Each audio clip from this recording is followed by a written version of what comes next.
Hello everyone, welcome back to the Florida Relocation Guide. My name is Adam Hancock, and the goal of today's video, even though the title sounds a little doom and gloom, is really to take maybe 5 areas all across the state of Florida that potentially could be on your short list, that all have perks on their own outright, and potentially replace them with more up-and-coming alternatives. These are 5 areas that I think are maybe on the decline, and we have some other really wonderful spots that could potentially add you a huge advantage moving forward.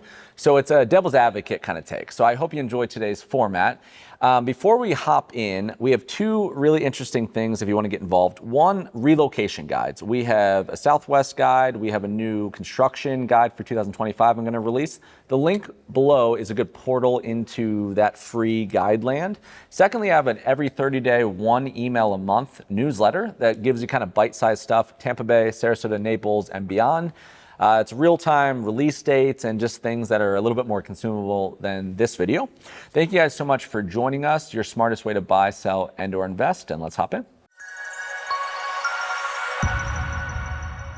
All right, the first city on my list that I would potentially avoid is that of Miami, Florida. When it comes to the Sunshine State as a whole, and you're looking at big city living or any larger than not city, it's a simple conversation. It's a 4-headed monster. That's Miami, that is Jacksonville, Florida, that is Orlando to the central area, and that is Tampa Bay. In today's conversation, I want to focus on the juxtaposition of Miami versus Tampa Bay, the old kid on the block versus the new. Let me start with where I think Miami excels individually. One, this is our mini Manhattan. If you are economically, you're into the banking industry, you're into tourism, finance, tech, or the like, this is our New York, this is our Toronto. There's not a lot that are going to compete in the same exact way with just the abundance of it. Number 2 is cultural diversity. Same thing. Every city in the state of Florida is not super culturally diverse, and especially versus Miami. The amount of dual international residences, the amount of just the migration history overall, that one is going to win out in a huge way. And then beyond that is just low-hanging fruit. You have lovely beaches, you have the renowned art scene,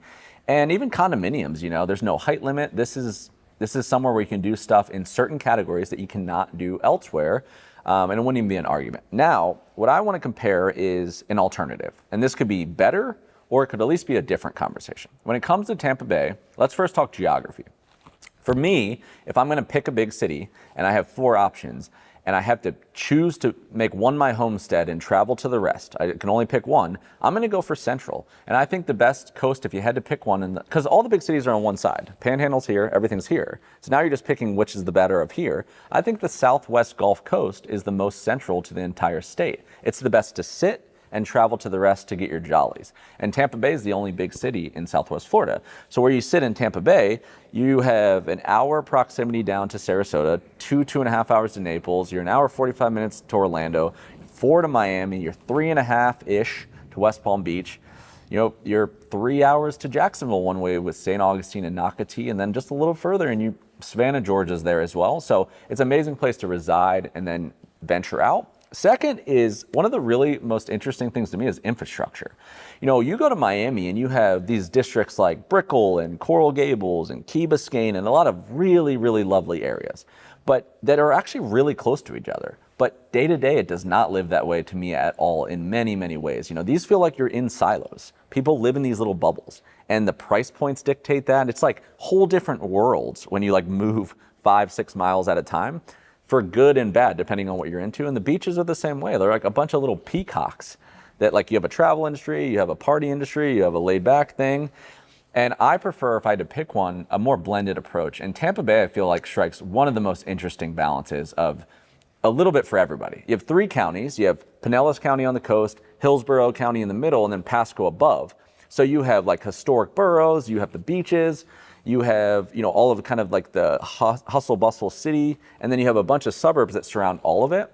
But where you can sit and basically choose any part of that whole thing, depending on what you like, and still feel like you have access to everything within the city and everything within the beaches. And then talk about price point within that. I think Miami sits 44%-ish above the national average in pricing, and Tampa Bay is less than half of that. So it just gives more people more options of a blended approach. And then lastly, the one thing you could say about Miami, as I digress here, that would really, really win out big is you could say, I get it. But what I feel like, I'm a young professional, or I'm in this certain industry, I'm in tech or whatever it may be, and I feel like Tampa's just not going to have what I need. Like, I'm going to need what Miami has for my career progression. I would say a decade ago, that was 1,000% true. Not anymore. Tampa is very much becoming that kind of belle of the ball hub of where, like, a lot of that stuff that went to Austin, Texas, which is still going there, from like California and Seattle, Nevada, and all that kind of stuff. And then we've always had the Northeast. A lot of that is now going to the Tampa Bay as like that, like, not too big, not too small. It has a river district in the downtown, the progressive development of what they're doing, and then the living options for these C-level suite executives. They're really like choosing this as a destination spot. Where Miami, now you can go there, get all of your economic jollies, and then not have to have the craziness of day-to-day always dealing with what Miami or maybe Jacksonville or one of these largest cities in the contiguous United States kind of infrastructure gives you. So I think, to me, it's just like becomes better in a lot of ways. And if you look at net migration, over the last 2, 3, 4 years, Miami's actually set at a negative net migration. More are leaving than they're coming. A lot of that's going to Tampa, and Tampa couldn't be more opposite. 150 plus residents a day are moving there. Net, doesn't count births, doesn't count deaths. So not just my opinion, but I think this is what's going to be the future of what happens in Florida when it comes to big cities. Okay, number 2 on my list, maybe an unpopular opinion, and that is an area called the Villages, which is the #1 master plan community that exists in the entire state of Florida. So obviously a lot of people are going to disagree with this take, but I want to make the argument for why an area called Wellen Park is going to win out over the next few years of where the Sunshine State is going to progress when it comes to these categories. So first, again, let me attack why, at least in small part, people really like this spot called the Villages. So this is an area that is the perfect example of go to one place and get everything turnkey.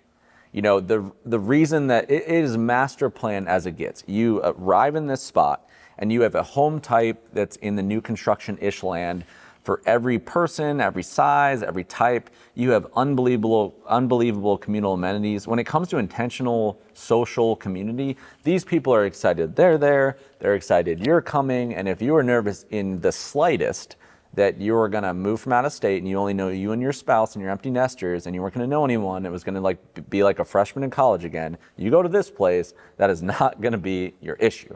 Now, what I see in 2 major areas, people that especially maybe choose this spot and think it's what they thought they wanted, and they're like, it wasn't what we thought, and they move to Lakewood Ranch or they start migrating down to Southwest Florida, is one that it's the geography alone.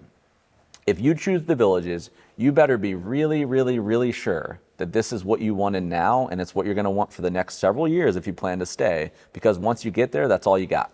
This was in a little bit of an awkward location, both in its central nature and its northern nature. You're kind of weirdly between, but not that close to Tampa, Gainesville, and Orlando. So once you get there, you're an hour, 45 minutes probably from your closest beach, which is Daytona, and then even an hour 55-ish to Clearwater Beach. You're too far above Tampa to enjoy it day to day. You're too far above Orlando to enjoy it day to day.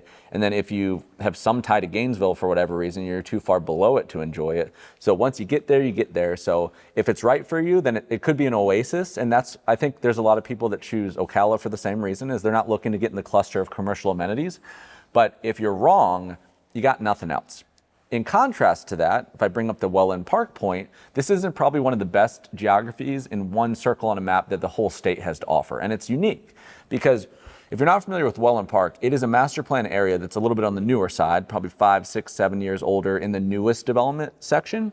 But it basically touches 3 cities in large part: South Venice, Florida, Englewood, Florida, and Northport, which are 3 cities that sit right below Sarasota. So these are all in Sarasota County, which is like, downtown Sarasota, Siesta Key, Casey Key, that area. They sit right there. But you are 18 minutes or less in almost every single neighborhood that exists in Wellen to 4 different beaches. So in juxtaposition to that other one, huge divide. So you have Venice Beach, you have Casperson Beach, which is arguably the shark's tooth capital of the world as far as identifying shark's teeth. You have Brohard Beach, which is the only dog beach in Sarasota County. And then you have Manasota Key, which is the Englewood-based beaches because you get so far down here. So fishing, the coast, it's amazing. There's a river that sits next to you. And to have new construction, not just coastal in Florida, right? That's a thing. But to have new construction housing in a master plan way that's close to the coast isn't that common. Because of course where the Villages sits, you can build new construction all day because it's inland. That's the same with Lakewood Ranch, a lot of these areas, right? But to put all that on the coast, typically you can't do it because all that construction's already there. And this one carved out a really, really nice spot. I think that's one big key. And this isn't just good versus the Villages. This is good versus everywhere. I really think if you had to sit one spot and get all of it, unbelievable.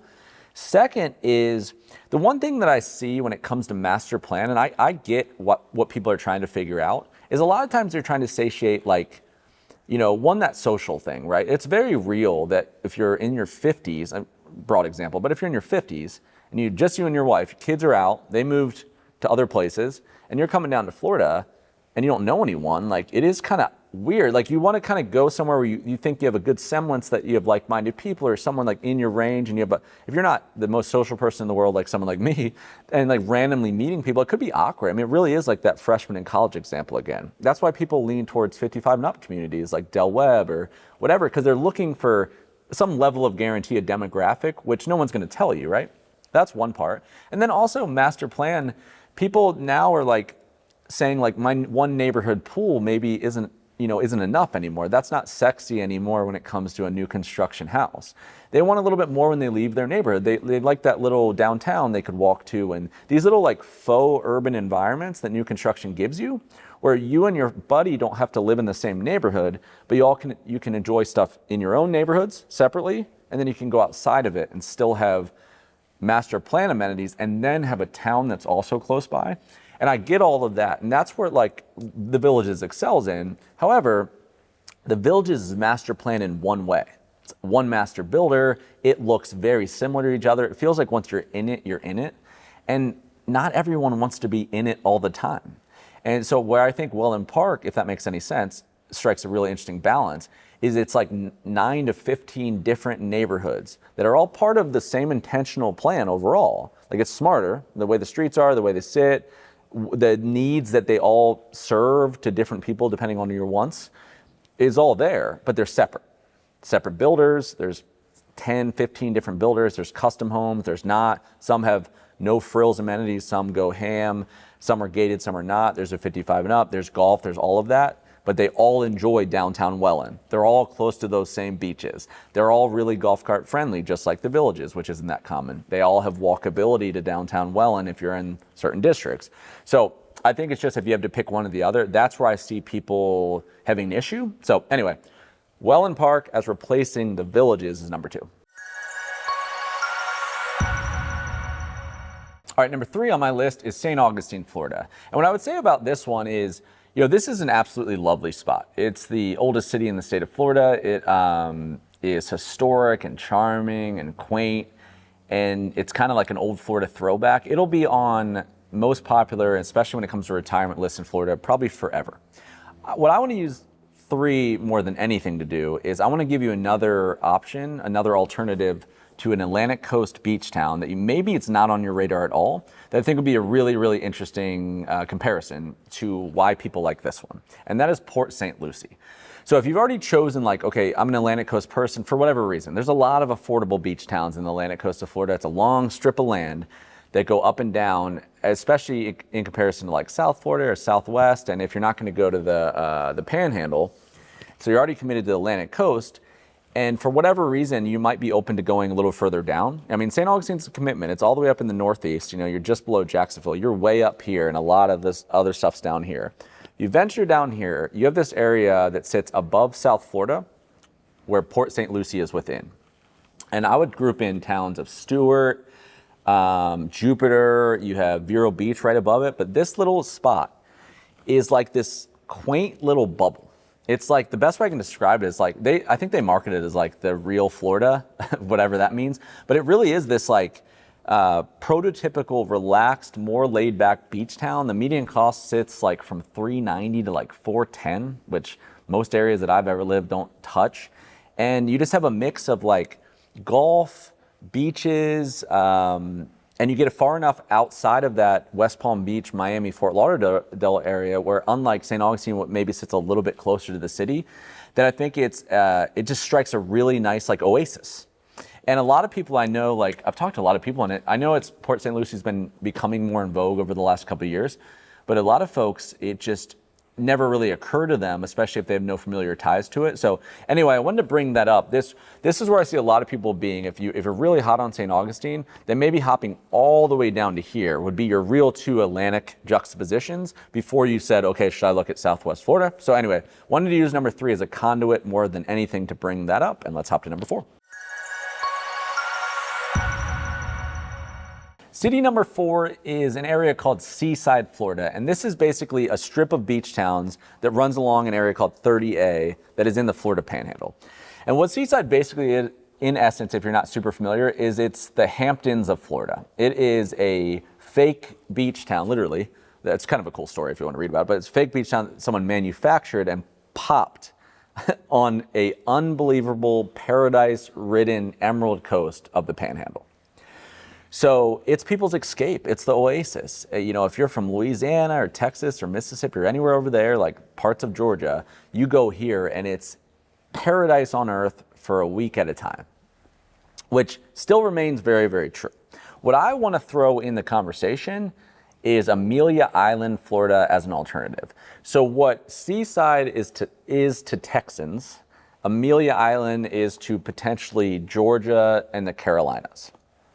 So if you're someone that has visited Seaside, or you're someone that goes every year, and you love it, but you're like, you know, over the last 7-8 years, it's gotten really popular. So now that like escape I was going to is just busy every time I go, and the traffic's worse, and there's so many people, and now the prices, I mean, I think the median cost to purchase is like $3.5 million or something.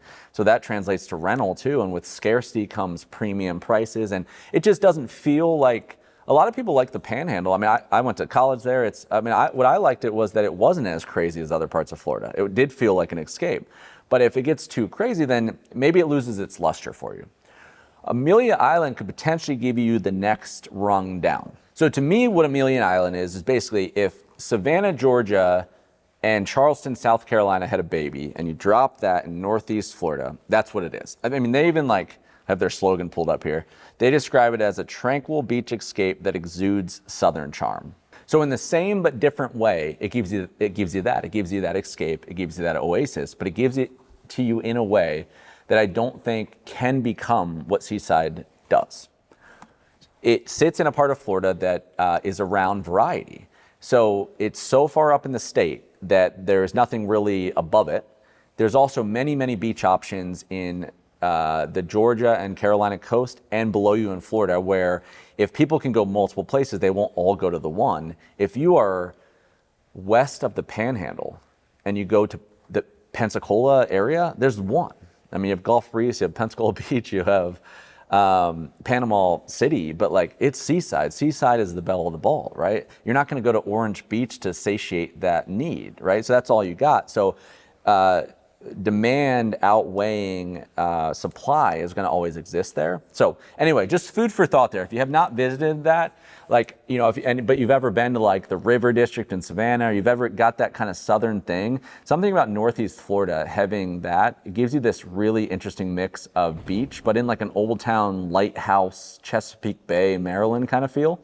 So I think it's incredibly underrated still, and you're talking 2-3 million-ish price savings to purchase a house, which is 100% going to translate to rental for visit as well. So that's my number 4. All right, and my 5th and final one for today's list is Boca Raton, Florida. So Boca Raton has always been this kind of net migration, popular upscale retirement spot forever, and you know, young people as well, but really much in this category. And where you have Miami here, you have West Palm here, Boca gave you that more suburban, quieter atmosphere versus the other two, but still in that South Florida aesthetic. So if you enjoyed a lot of that and you wanted this, it gave you that. What I want to do is offer one other in-betweener alternative to it, and that is an area called North Naples, Florida. So it's on the lowest part of the southwest Gulf Coast. And what I've seen a lot over the last few years especially is that people leaving South Florida and going not to Sarasota as much, but going to the Naples area, but the heart of Naples where people think of it. And this is the very southern part of Naples that sits right above Marco Island. Because what that gives you is it's a lot quieter than Miami, but it gives you a lot of the upscale nature of it. It's like 1% land. You have unbelievably lovely real estate. You have a strip of like 5 or 6 neighborhoods like Aqua Lane Shores and some of these areas that have deep water canals, a mix of new construction and historic. It's open water. Downtown sits right behind you. You have 3rd and 5th. It's lovely, historic downtown, and it's just really, really sweet spot. And a lot of, if you go further up Southwest Florida, it doesn't have that level of luxury, both in condominiums and single families that people were used to that are coming from South Florida. So people started coming up and kind of stopping in that area. What North Naples gives you, you go 8 miles above that. And I think the way I would describe it is it's maybe the perfect blend of enough of Naples, how people think of it, but not too much of it. So you get a lot of the goods, but it's at a steep discount. It's still close by. And where Boca Raton maybe sits on one side as vibrant and dynamic in a lot of people's mind because of that geography, I would say North Naples sits in the relaxed, exclusive, and refined. So you can kind of sit there and say, which pot do I fit in, or sit in rather? And then on top of that, now you get the Southwest Gulf Coast, which again, I've said many times is my preference if I had to pick one. You sit in an area that you have Bonita Springs and Estera, a really up and coming spot, a little quieter than Sarasota, but you're in close distance by. You have Captiva Island, you have Sanibel with all the shelling and a little oasis over there.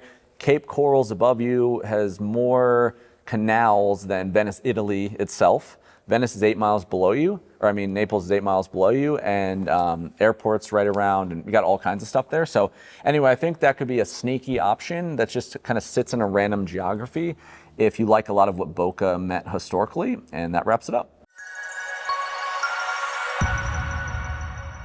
All right, folks, that is a wrap for today's version of the Florida Relocation Guide. I hope you enjoyed it. If you did, please consider subscribing to the channel if you've not already done so. And if you also hit the bell notification, then you'll simply see what's coming next. We have a ton planned for 2025 in and out of the finance, new construction, Southwest Florida world. And that's the best way to see what's coming next. My name is Adam Hancock. Beyond that, if you haven't already downloaded one of our free guides, check that out, description box below.